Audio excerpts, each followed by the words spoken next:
ეს კარლოს გოსნია.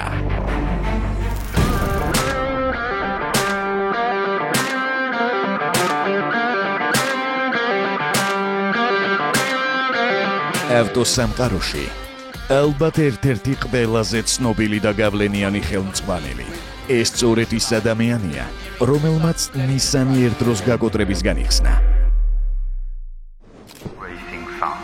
ჩვენ კი ისეთი ლეგენდარული მოდელები შემოგვინახა, როგორიც თუნდაც ყველასთვის საყვარელი Nissan GT-არია.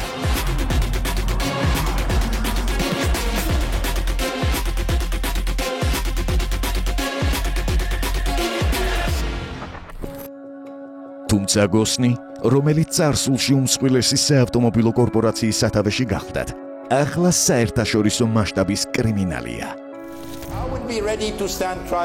Nissan-ის ყოფილ აღმასრულებელს იაპონიის ხელისუფლების გარდა ინტერპოლი წითელი ცირკულარით ეძებს.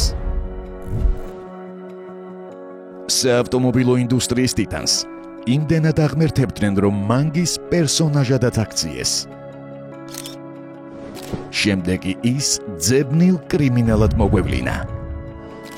რამ გამოიწვია ბედის ჩარხის ასე გაუკუღმართება?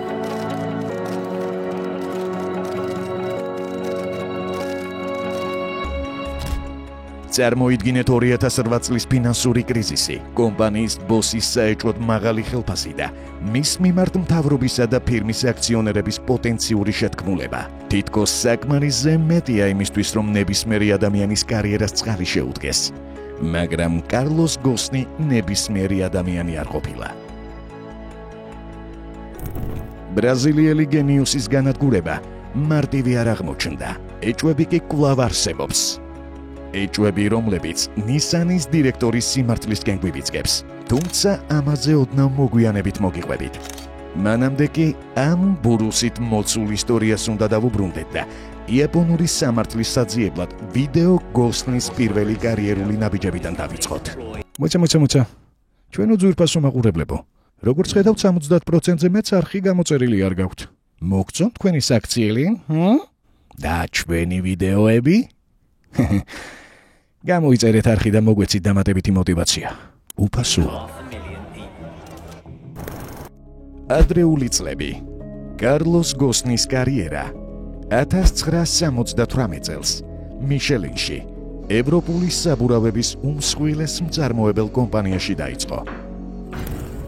1991 წელს Nissan-ის მომავალი ხელმძღვანელი მენეჯერადაც დაინიშნა და კარიერული ნავსიც გადყდა. ამ დღიდან გოსნის თითოეულ წარმატებას მეორე მოსდებდა. ბრაზილიელის კარიერა შესაშურად სწრაფი ტემპით ვითარდებოდა. 1984 წელს გოსნიმ სამრეწველო განყოფილების კვლევისა და განვითარების ხელმძღვანელის პოზიცია დაიკავა, ხოლო 1984 წლისთვის სულ რაღაც 30 წლის ასაკში მიშელინის სამხრეთ ამერიკული ოპერაციების დირექტორად დაინიშნა. იმ დროისთვის სამხრეთ ამერიკა ფრანგული კომპანიისთვის წამგებიანი ბაზარი იყო. გოსნის ეს მოცემულობა უნდა შეეცვალა. ასეც მოხდა. სულ რაღაც 2 წელიწადში მიშელინის სამხრეთ ამერიკაში მოგებაზე გავიდა და კარლოსიც დაწინაურდა. ის სამხრეთ ამერიკის ფილიალის აღმასრულებელ დირექტორად დაინიშნა. თავად გოსნი მიშელინში თავის წარმატებას მრავალ კულტურული მენეჯმენტის ტაქტიკას მიაწერდა. აღიარებდა კიდეც, რომ მისი ბიზნესის მთავარი აქტივი მრავალფეროვნება იყო. კარიერის დაწყებიდან მალევე, დაგროვებული გამოცდილებითა და ინდივიდუალური ხედვით, გოსნი უკვე წარმატებული ბიზნესმენი გახლდათ. და რაც მთავარია, სრულიად მზად იყო ახალი გამოწვევებისთვის. 1996 წელს ბრაზილიელი რენოს აღმასრულებელ ვიცე-პრეზიდენტად დაინიშნა და გაკოტრების პირას მყოფი კომპანიის გადარჩენა დაევალა. ამ საქმისთვის სულ რაღაც 1 წელი დასჭირდა. სწრაფი გადაწყვეტილებებისა და მათი შესრულების შედეგად რენო კვლავ მოგებაზე გავიდა. ასე და ამგვარად კარლოსმა კომპანიების გადამრჩენელი სტატუსიც გაიმყარა. მისი რესტრუქტურიზაციის მეთოდები ხარჯების მინიმიზაციით მოგების მაქსიმიზაციას ახდენდა. ამის გამო მას რენოში ხარჯების მკვლელიც უწოდეს. კი, მაგრამ რანაირად? ალბათ იკითხავთ ახლა. მისი მთელი ოსტატობაც სწორედ ეს იყო. ერთ დღესაც გოსნის კომპანიების გადარჩენა მოსწყინდა და ახალი სიმაღლეების დაპყრობა გადაწყვიტა. 1999 წელს Renault Nissan-ში 36%-იანი წილი შეიძინა და Renault Nissan-ის ალიანსსაც საფუძველი ჩაეყარა. კარლოსმა Renault-ში ფეხი მყარად მოიკიდა და პარალელურად Nissan-ში ოპერაციების დირექტორის თანამდებობად შეითავსა. ხო, იმის თქმა დაგვავიწყდა, რომ გოსნის გამოჩენამდე Nissan-საც ძალიან უჭირდა. Nissan-ი 20 მილიარდი დოლარის საპროცენტო ვალებში იყო ჩაფლული. გოსნი მალევე მიხვდა, რომ კომპანიის წარუმატებლობის მიზეზი მისსავე მენეჯმენტში უნდა ეწებნა. ამ ორგანიზაციაში დასაქმებულ თითოეულ პირს თავისი საქმიანობის შესახებ მკაფიო წარმოდგენა არ ჰქონდა. აბა სხვას რას უნდა ნიშნავდეს ის ფაქტი, რომ Nissan-ის იაპონიაში გაყიდული 46 მოდელიდან მოგებაზე მხოლოდ 3 მათგანი გადიოდა.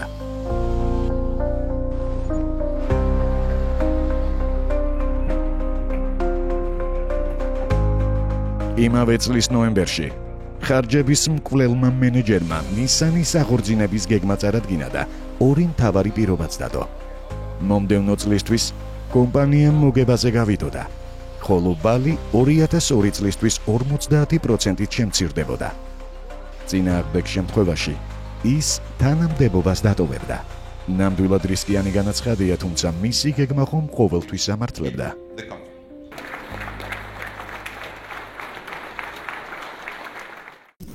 ეს ამბიციური მიზანი კიდევ ერთხელ გაამყარებდა მისი როგორც ხარჯების მკვლელის რეპუტაციას. გოსნიმ Nissan-ში 21,000-მდე სამუშაო ადგილი გააუქმა. ოპერირება შეაჩერა 3 ასაწყობ ქარხანაში, ხოლო 2 მწარმოებელი ქარხანა საერთოდ დახურა. მომწოდებლების ნახევართან თანამშრომლობა შეწყვიტა, ხოლო კომპანიის უმსხვილესი აქტივების ნაწილი გაყიდა. ბრაზილიელმა თავისი ბრაზილიური სიტყვა შეასრულა. Nissan-ი მოგებაზე გავიდა. გოსნი კი აღმასრულებელი დირექტორის თანამდებობაზე დააწინაურეს. მისი წარმატება უკვე გლობალურად იყო აღიარებული. 2002 წელს Fortune Magazine-მა ის წლის აზიელ ბიზნესმენად დაასახელა. 2003 წელს Financial Times-ის გამოკითხვით გოსნი მეოთხე ყველაზე პატივსაცემ ბიზნეს ლიდერად აღიარეს. 2004 და 2005 წლებში კი იმავე გამოკითხვაში მესამე ადგილიც დაიმსახურა. თუმცა წარმატებისკენ მიმავალი მენეჯერის ქმედებებში ერთი ყურადსაღები ფაქტი იკვეთებოდა. Nissan-ის ლიდერს ცვლილებებისთვის იაპონურ წესჩვეულებებთან და კულტურასთან ბრძოლა უწევდა. ის იყო პირველი, ვინც სტაჟის მიხედვით დაწინაურება გააუქმა. თქვენ ვეღარც უვადო დასაქმებით ისარგებლებდით, მით უმეტეს იმ შემთხვევაში თუ კომპანია დადებით ფინანსურ შედეგებს არაჩვენებდა. ეს იაპონიაში ორგანიზაციულ მენეჯმენტში რევოლუციური მიდგომა გახდათ და რა თქმა უნდა რომ ბევრს ეს ყველაფერი არ მოსწონდა. ზოგი იმასაც ამბობდა, რომ გოსნიმ Nissan-ის ოფიციალური ენა იაპონურიდან ინგლისურზე შეცვალა. ამან კი Nissan-ში ტრადიციების მოყვარული ადამიანები კიდევ უფრო გააღიზიანა. მაგრამ ერთი რამ ფაქტი იყო, ამ ადამიანის წარმატების უარყოფა უბრალოდ არავის შეეძლო.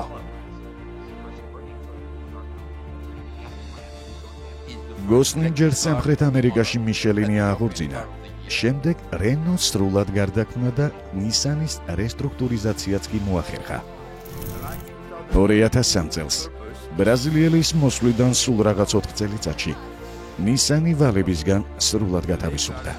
2005 წელს Nissan-მა წელიწადში 3.6 მილიონზე მეტი მანქანა გაყიდა, მილიონით მეტი ვიდრე გოსნის მოსვლის პირველ წელს.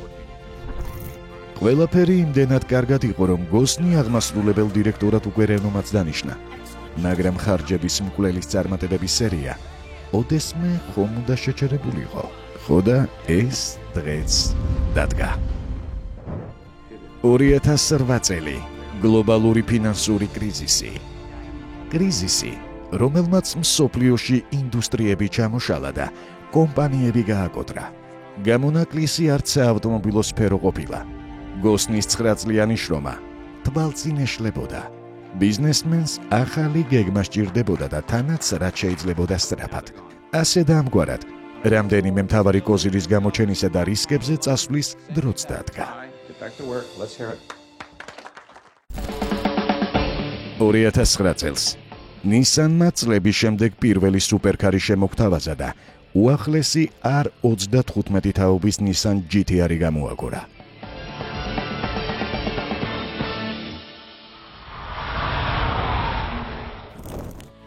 ზუსტად 1 წლის შემდეგ 2010 წელს ბრაზილიელმა თამამად განაცხადა, რომ მომავალი ელექტრომობილებს ეკუთვნოდა და Nissan Leaf-ი წარადგინა. სხვათა შორის გეტყვით, რომ მასკის Tesla Leaf-ის დებიუტიდან 2 წლის შემდეგ გამოვიდა, მაგრამ ეს ფლები საკმარისი არ აღმოჩნდა. Nissan-ი კვლავ ბაზრის წილის დასაბრუნებლად იბრძოდა. მიუხედავად დაუსრულებელი პრობლემებისა, 2011 წელს თავდაჯერებულმა გოსტმა კიდევ უფრო ამბიციური გეგმები გააჟღერა. Nissan-ი რეცესიიდან სწრაფად გამოვიდოდა და მომდევნო 8 წელიწადში გლობალურ საბაზრო წილს 5%-დან 10-მდე გაზრდიდა. წარსულის გათვალისწინებით ეს გოსტნისთვის მარტივი ამოცანა უნდა ყოფილიყო, თუმცა კულისებს მიღმა სულ სხვა სცენარი ვითარდებოდა. გეგმა კი ასეთი იყო. Nissan-ის სადილეროებისთვის წარმოუდგენლად მაღალი გაყიდვის გეგმების დაწესება, მაგრამ ამის პარალელურად დაწესდა ასევე წარმოუდგენლად მაღალი ფულადი ბონუსები მათთვის, ვინც ამ გეგმებში ასრულებდა. მეტიც, ყოველ ჯერზე, როდესაც სადილეროები ამ მაჩვენებელს მიაღწევდნენ, ის კიდევ უფრო იზრდებოდა. ამას გოსტნი კიბის საფეხურის მეთოდს უწოდებდა. გაყიდვების სამაჩვენებლის მიღწევა თითქმის წარმოუდგენელი იყო, თუმცა ბონუსები უბრალოდ ძალიან კარგი გახდათ იმისთვის, რომ ვინმეს მასზე უარი ეთქვა. შედეგს არ იკითხავთ? სადილეროები ყველაფერზე მედიოდნენ იმისთვის, რომ გოსტნის იმედები გაემართლებინათ. გიჟურ ფასდაკლებებს რომ თავი დავანებოთ, ბოლოს ნამუსზე ხელი სულ აიღეს და თავიანთ მანქანებსაც კი ყიდულობდნენ. შემდეგ ამ ავტომობილებს რამდენიმე თვით ინახავდნენ და მეორადი ავტომობილების ბაზარზე აბრუნებდნენ. ეს ყველაფერი გოსტნის გაყიდვების მიზნების მიღწევისა და დიდი ბონუსების მიღებისთვის კეთდებოდა. ბონუსები კი იმაზე მეტი იყო, ვიდრე სადილეროები ოდესმე მხოლოდ მანქანების გაყიდვით გამოიმუშავებდნენ. მაგრამ ეს ბონუსები საიდანღაც ხომ უნდა მოსულიყო? ვინ იხდიდა ამ თანხებს? ვერც ვერავინ, რადგან Nissan-ი ბონუსებს გასცემდა, მაგრამ სადილეროები, რომლებიც გეგმებს ასრულებდნენ, მოგებაზე ვერ გადიოდნენ. გამოდის, რომ Nissan-ი გოსტნის გეგმას საკუთარი ჯიბით აფინანსებდა. თან ისე, რომ სარგებელს ვერ ნახულობდა. ამას დაუმატეთ ის ფაქტი, რომ 2016 წელს Nissan-მა განადგურებული Mitsubishi-ის აქციები შეიძინა. წილი იმდენად დიდი იყო, რომ საკონტროლო პაკეტი მოიცვა. სრულიად ახალი კომპანიის გადარჩენა გადაწყდა მაშინ, როდესაც Nissan-ი თავადაც სულს ღაფავდა. შედეგად მოგების მარჟა წლიურად სულ უფრო და უფრო მცირდებოდა. დაწინაურებებს მიჩვეული გოსტნი ხელფასის ზრდას ითხოვდა და წინააღმდეგ შემთხვევაში წასვლით იმუქრებოდა. როგორც ამბობდა Porsche ან General Motors-ში მას უფრო მეტსაც გადაუხდიდნენ. ბრაზილიელის თავზე გასულობა კომპანიის აღმასრულებელ საბჭოს ყელში ამოსდიოდა. მაგრამ რა გინდოდა გექნა, როდესაც თავად გოსტნი დანაპირებზე ასრულებდა. ის 10%-იანი მიზანი ხომ გახსოვთ? 2017 წლისთვის Nissan-ის გლობალური საბაზრო წილი უკვე 9%-მდე იყო გაზრდილი. თუმცა იყო ერთი მთავარი პრობლემა. კომპანიის მოგება სულ სხვა საქმე გახდათ. Thank you. ფრანგმა აკადემიკოსებმა დაადგინეს, რომ იმ ადამიანების IQ, რომლებსაც კრისტალ აუტოს არხი აქვთ გამოწერილი, აინშტაინის IQ-ზე ბევრად მაღალია. გამოიწერე ჩვენი არხი, გააოცე ყველა. 2018 წელს წინა წელთან შედარებით Nissan-ის მოგება 44%-ით შემცირდა. წმინდა შემოსავალი კი 57%-ით. ამ დროს კარლოს გოსტნის შემოსავალი წელიწადში 16.9 მილიონში ადგენდა. დაახლოებით 17 მილიონით ის იაპონიაში ერთ-ერთ ყველაზე მაღალანაზღაურებადი აღმასრულებელი დირექტორი გახდათ. მაგრამ ბრაზილიელი პრობლემებს ისე ვეღარ აგვარებდა, როგორც ადრე. მთელი ამ დროის განმავლობაში ჩვენი ყოვლის შემძლე ჯადოქარი Nissan-ისა და Renault-ს ერთ კომპანიად გაერთიანებას ცდილობდა. თუმცა ამას საბჭოს იაპონური მხარე კატეგორიულად ეწინააღმდეგებოდა. გოსტნის მხრიდან კი ეს უბრალოდ ძალაუფლებისა და მემკვიდრეობის შენარჩუნების მცდელობა იყო. კარლოს სურდა, რომ მისი მთავარი მიღწევა ფრანგულ-იაპონური ალიანსის საბოლოო ჩამოყალიბებულიყო. და რა საინტერესოა, ხო, რომ ზუსტად ამ წელს ბრაზილიელი დააკავეს.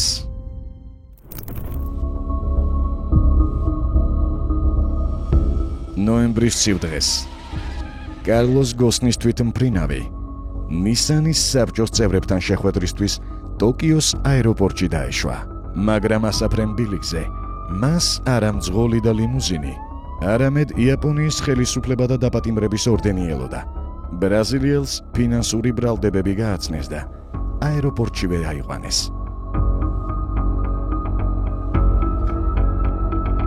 დანაშაულების ნუსხა მრავლის მომცველი იყო. ჩამონათვალი ასეთია: ბოლო ათწლეულში $80 მილიონ მეტი შემოსავლის დეკლარაციის არ არსებობა, ნისანის დილერების ანაზღაურებაზე გათვალისწინებული პირობების შეუსრულებლობა, პირადი ხარჯების კომპანიის ფულით გასწორება, ძვირად ღირებული წვეულებების გადახდა. თანაც პროკურორებს თუ დაუჯერებთ, ყველანაირი მტკიცებულება, რომელიც გოსნის ბრალდებებს დაამტკიცებდა, პირდაპირ ნისანის ანგარიშებში ინახებოდა. გოსნის 10 წლამდე თავისუფლების აღკვეთა ემუქრებოდა. თუმცა თავად ის დანაშაულს არ აღიარებდა და ამბობდა, რომ ყველა მისი ხარჯი საბჭოსთან შეთანხმებული და დადასტურებული იყო. და არ გაინტერესებთ თუ რას აკეთებდა ნისანის საბჭო იაპონური კომპანიისთვის ასეთ კრიტიკულ მომენტში. ალბათ იფიქრებთ, რომ ყველა ერი თუ ბერი გოსნის გვერდი დადგა და მის გადარჩენას ცდილობდა.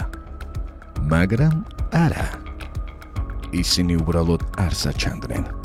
გოსნის აყვანიდან სულ რაღაც სამ დღეში საბჭომ საგანგებო სხდომა მოიწვია და მისი თავმჯდომარის პოსტიდან გადაყენებას ერთპიროვნულად მხარი დაუჭირა. 4 დღის შემდეგ ახლა უკვე მიცუბიშის საბჭო შეიკრიბა და გოსნი გარიცხა. და აი ასე, ერთ კვირაში გოსნი უკვე აღარაფერს წარმოადგენდა. ნისანის ყოფილი ხელმძღვანელის სამყარო თავდაყირად ადგა. ის ახლა იაპონიის ციხის საგანში იჯდა, გაურკვეველი მომავლის მოლოდინში, თანაც 108 დღე მცირე ზომის საგანში იყო გამოკეტილი. დაკითხვებზე მინიმუმ 14 საათს ატარებდა, თანაც ადვოკატების გარეშე. უფრო მეტიც, გოსნის სასამართლო პროცესი 2021 წლამდე არც კი დანიშნულა. ერთი შეხედვით ეს არაფერია თუ არა ადამიანის უფლებების აშკარა დარღვევა, მაგრამ როგორც ჩანს, იაპონიაში ასე არ ფიქრობდნენ. 2019 წლის მარტში გოსნმა გირაოც კი გადაიხადა იმ იმედით, რომ გამოუშვებდნენ, მაგრამ აპრილში ისევ უკან საგანში შეაბრუნეს, ამჯერად ფინანსური დარღვევების ახალი ბრალდებით. გოსნიმ საგანს თავი გირაოს სანაცვლოდ კიდევ ერთხელ დააღწია და სასჯელით შინაპატიმრობით შეეცვალა. სწორედ ამ დროს შეძლო ბიზნესმენმა თავის ადვოკატებთან შეხვედრაც და მის წინააღმდეგ დაწყებული საქმის განხილვაც. ახლა რაც შეეხება ბრალდებებს, მოდით ყველაფერს ფაქტებით მივყვეთ. იაპონიაში მოქმედი კანონით ყველა ვინც წელიწადში 100 მილიონ იენზე მეტს გამოიმუშავებს, რაც დაახლოებით $700,000, ვალდებულია შემოსავალი გაასაჯაროოს. საინტერესოა, რომ 2010 წელს, როდესაც ეს კანონი შემოიღეს, ტოიოტას პრეზიდენტმა აკიო ტოიოდამაც კი ამდენი ფული უბრალოდ ვერ გამოიმუშავა. თუმცა გოსნი ამ ზღვარს დაახლოებით 10 ჯერ აჭარბებდა. ნისანის სხვა აღმასრულებლები ბრაზილიელი შემოსავალთან მიახლოებულ თანხებსაც ვერ იღებდნენ. ხოდა ამ ფონზე ვინმეს კარლოსის საერთოდ რატომ უნდა მოსწონებოდა, მაგრამ ამას ხელი არ შეუშლია იმისთვის, რომ გოსნის ხელფასი 2010 წლიდან ყოველ მომდევნო წელს მილიონობით დოლარით გაზრდილიყო. ეს კარლოსისთვის სრულად კანონიერი ანაზღაურება იყო. არალეგალური ამ შემთხვევაში საპენსიო პაკეტი გახდათ, წელიწადში თითქმის 10 მილიონი დოლარის მოცულობით. მაგრამ გოსნის თუ დავუჯერებთ, მას ეს თანხა საერთოდაც არ მიუღია. მიზეზი მარტივია: ის უბრალოდ პენსიაზე არასდროს გასულა. მაგრამ საპენსიო პაკეტზე მნიშვნელოვანი შესაძლოა Nissan Mitsubishi BV ჰოლდინგისთვის გადახდილი 8 მილიონი ევრო ყოფილიყო. ეს გახლდათ ამსტერდამში დაფუძნებული ჰოლდინგური კომპანია, რომელსაც პრაქტიკულად მხოლოდ ფულის აღება და კარლოს გოსნის ჯიბეში ჩადება ევალებოდა. ეს ყველაფერი ისე, რომ Nissan-ისა და Mitsubishi-ის ყურამდე არაფერი მიდიოდა. მაგრამ გოსნის თავის გასამართლებელი მაინც ჰქონდა, თუნდაც ის რომ თითქმის ყველა გარიგება, რომელსაც მას ედავებოდნენ, ნისანის მიერ განხილული და დამტკიცებული იყო. ანის ბრალდებები ხომ გახსოვთ გოსნი მთელი თავისი პირადი ხარჯები ნისანის ფულით დაფარაო რომ ამბობდნენ. თუ ბრაზილიელს დაუჯერებთ ყველა დანახარჯსა თუ წვეულებაზე, მას ნისანის საბჭოსთან კონსულტაციაც ჰქონდა გავლილი და თანხმობაც მიღებული. ამას გოსნი საჯაროდ აცხადებდა. ნისანი კი კატეგორიულად უარყოფდა. ფაქტია რომ მხარი მტკიცებულებები არც ერთ მხარეს არ ჰქონდა. ხოდა რთულია ამ დროს რომელიმე სიმართლე ბოლომდე ირწმუნო. ეს ყოველივე უკვე თეატრალურ დადგმას ემსგავსებოდა. ან რატომ იყო ამ ყველაფერში იაპონიის მთავრობა ჩართული, როდესაც ნისანის აღმასრულებელ საბჭოს უბრალოდ გოსნის თანამდებობიდან გათავისუფლება შეეძლო. მაგრამ ამ საბჭოს გოსნი ხომ კორუმპირებულს უწოდებდა. კომპანიის შიდა გამოძიება ინტერესთა კონფლიქტზე მიუთითებდა. ხომ გახსოვთ, როგორც ცდილობდა გოსნი ნისანი და რენო საბოლოოდ შეერწყა ერთმანეთთან. ის კი ცდილობდა, მაგრამ საბჭოს იაპონელი წევრები ამას უბრალოდ არ დაუშვებდნენ. მათ ფრანგების გავლენისგან გათავისუფლება სურდათ. ამიტომაც მაშინვე, როდესაც გოსნიმ კომპანია წაგებაში წაიყვანა, მოქმედებაც დაიწყეს. გოსნის მტკიცებით, მთელი ეს გაუგებრობა ნაციონალიზმით გაჯერებული ჟინი იყო. ჩაეშალათ ნისანსა და რენოს შორის გაერთიანება. თუმცა სიტუაცია ბოლომდე გამოუვალი მაინც არ იყო. გოსნისთვის იმედის ნაპერწკალი ჩანდა. თითქოს მისი სიმართლის დამტკიცება, ან იმის თქმა მაინც რომ ის კრიმინალი ნამდვილად არ იყო, მარტივი უნდა ყოფილიყო.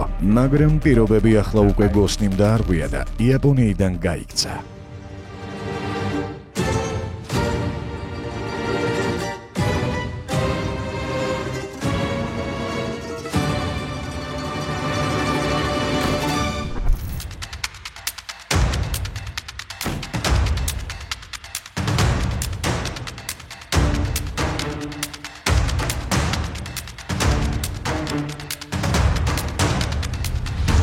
გაქცევაში კი ამერიკის შეერთებული შტატების ყოფილი მწვანე ბერეტი, მაიკლ ტეილორი და მისი ვაჟი, პიტერი დაიხმარა. გეგმა საოცრად მარტივი ჩანდა. თურქეთში მათ უბრალოდ თვითმფრინავი უნდა დაექირავებინათ და ბრაზილიელი ტვირთად გაესაღებინათ. კი, ასე მარტივად. მილიონერს უბრალოდ კონცერტის ინვენტარისთვის განკუთვნილ ყუთში მცირე ხნით უნდა გაეძლო. ზუსტად ისე, როგორც სამეფო კარის თამაშებში ტირიონ ლანისტერს.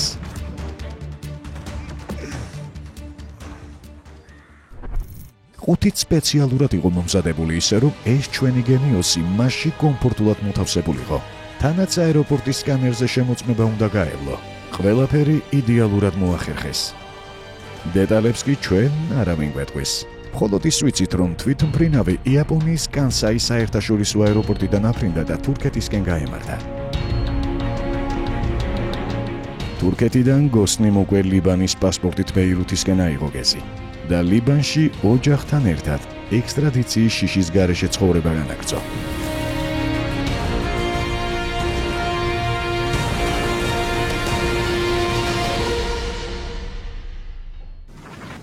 აქვე განგიმარტავთ, რომ იაპონიასა და ლიბანს შორის უბრალო ექსტრადიციის შესახებ ხელშეკრულება არ არსებობს. შესაბამისად, იაპონია ვერც მის გადაცემას მოითხოვდა.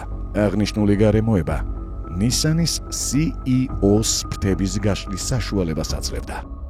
იაპონიაში მისი გაქცევის შესახებ 2 დღის შემდეგ შეიტყვეს, რადგან გოსნის ვიდეო ჩანაწერები კვირაში ერთხელ მოწმდებოდა. ესეც ჩვენი happy end-ი. გაქცევიდან დაახლოებით 1 კვირის შემდეგ გოსნიმ ბეირუთში პრესკონფერენციაც გამართა, რომელზეც მედიამ მსოფლიოს თითქმის ყველა წერტილიდან მოიწვია. გამარჯვებული გოსნი საზოგადოების წინაშე წარდგა და მზად იყო ყველა კითხვისთვის პასუხი გაეცა.